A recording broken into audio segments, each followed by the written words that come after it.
Hey guys, welcome to Pallavi Sithara YouTube channel. നിങ്ങൾ ഈ channel ആദ്യമായിട്ട് കാണുന്നുണ്ടെങ്കിൽ സബ്സ്ക്രൈബും ഷെയർ കമൻറ്റ് ലൈക്ക് ഒന്നും ചെയ്യാൻ മറക്കല്ല. കേരള സ്റ്റൈൽ ബീഫ് കറിയാണ്. കേരള സ്റ്റൈൽ ബീഫ് കറി എന്ന് പറയുമ്പോൾ നമ്മുടെ മനസ്സിൽ ഓടിയെത്തുന്നത് പൊറോട്ടയുടെ കൂടെ കഴിക്കുന്നതാണ്. അതെ, പൊറോട്ടയുടെ കൂടെ കഴിക്കാനും ചോറിനൊപ്പം കഴിക്കാനും ഒക്കെ പറ്റിയ രീതിക്ക് ഇത് നമ്മൾ സ്വാദിഷ്ടമായ ഒരു നാടൻ ബീഫ് കറിയാണ് ഉണ്ടാക്കുന്നത് ഗായ്സ്. അപ്പോൾ ഇങ്ങനെ കിലോ ബീഫാണ് ഞാനിവിടെ എടുത്തേക്കുന്നത്. ആ 1 കിലോ ബീഫ് നമുക്ക് വേവിച്ചെടുക്കുന്നതിന് വേണ്ടിയിട്ട് ഒരു കുക്കറിലേക്ക് ബീഫ്, ഉപ്പ്, മഞ്ഞൾപ്പൊടി, വെള്ളം ഒഴിച്ച് നല്ലപോലെ വേവിച്ചെടുക്കുക. നിങ്ങൾക്ക് വേവ് അനുസരിച്ച് എത്ര വിസിൽ വേണമെങ്കിലും വെക്കാം. ഓവർ കുക്കായി പോകണ്ട. നമുക്ക് പിന്നെ ഇത് സ്ലോ കുക്ക് ചെയ്യാനുള്ളതാണ്. അതുകൊണ്ട് ഓവർ കുക്ക് ആവണ്ട. എന്നാലും ഒന്ന് വേവിച്ചെടുക്കുന്നത് നല്ലതായിരിക്കും.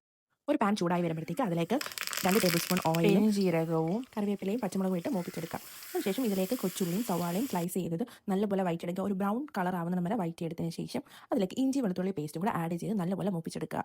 കൊച്ചുള്ളിയും സവാളയും ഇഞ്ചി വെളുത്തുള്ളി പേസ്റ്റും എല്ലാം നല്ലപോലെ വഴറ്റിയെടുത്തതിന് ശേഷം അതിലേക്ക് പുളിക്ക് ആവശ്യമായിട്ടുള്ള ഒരു തക്കാളിയാണ് ഞാനിവിടെ ആഡ് ചെയ്യുന്നത്. ഒരു തക്കാളി ആഡ് ചെയ്ത് അടച്ചു വെച്ച് വേവിക്കുന്നുണ്ട്. കൊച്ചുള്ളി, സവാള, ഇഞ്ചി വെളുത്തുള്ളി പേസ്റ്റ്, തക്കാളി ഇതെല്ലാം നല്ലപോലെ വെന്തതിന് ശേഷം നമുക്ക് മസാലകളായ മുളക് പൊടി, മല്ലിപ്പൊടി, ഗരം മസാല, മീറ്റ് മസാല, മഞ്ഞൾപ്പൊടി, ഞാനിത് മസാലയും കൂടെ ആഡ് ചെയ്യുന്നുണ്ട്.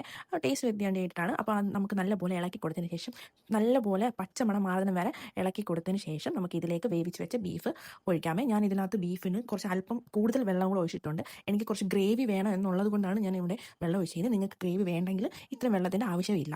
അതേപോലെ തന്നെ ഇത് സ്ലോ കുക്ക് ചെയ്ത് നമ്മൾ വെള്ളം വറ്റിച്ചെടുക്കുന്നതിനനുസരിച്ച് നമ്മുടെ സ്വാദും കൂടിക്കൊണ്ടിരിക്കും. അപ്പം നല്ലപോലെ സ്ലോ കുക്ക് ചെയ്ത് ഒരു പകുതി വെള്ളം വറ്റിത്തരം വരെ സ്ലോ കുക്ക് ചെയ്യുക. നമുക്കിതിന് വറവലായിട്ട് ഞാനിതിനകത്ത് ചെയ്യുന്നതെന്ന് വെച്ചാൽ നമ്മുടെ തേങ്ങാക്കൊത്ത് എണ്ണയ്ക്കകത്തിട്ട് മൂപ്പിച്ചതിന് ശേഷം കറിവേപ്പിലയും ഇട്ട് നല്ലപോലെ മൂത്തതിന് ശേഷം ഇതിന് മേളിൽ താളിക്കുക എന്നുള്ളതാണ് ഉണ്ടാക്കാവുന്നതാണ്. ഞാൻ ഇതിൽ കുറച്ചും കൂടെ സ്വാദും കുറച്ച് മണവും ഫ്രാഗ്രൻസ് എല്ലാം വരാൻ വേണ്ടിയിട്ടാണ് ഞാൻ ഇങ്ങനെ ചെയ്യുന്നത്. നിങ്ങളിതൊന്ന് ട്രൈ ചെയ്ത് നോക്കണേ ഗൈസ്. അപ്പോൾ നമ്മുടെ സ്ലോ കുക്ക് ചെയ്ത ബീഫ് ഒരുവിധം റെഡി ആയിരിക്കുകയാണ്. നിങ്ങളെല്ലാവരും ഇത് ട്രൈ ചെയ്ത് നോക്കണം.